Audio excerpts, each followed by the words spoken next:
ang mabuti na ginagawa at pinapakita ng ibang tao.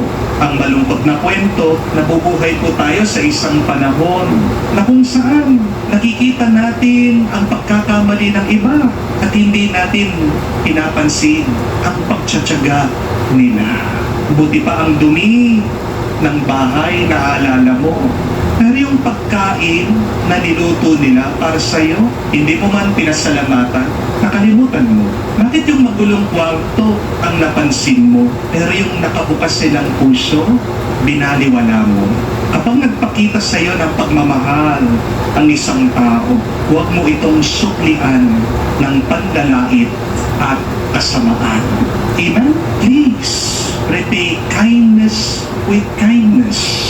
Do not repay the kindness of others with evil.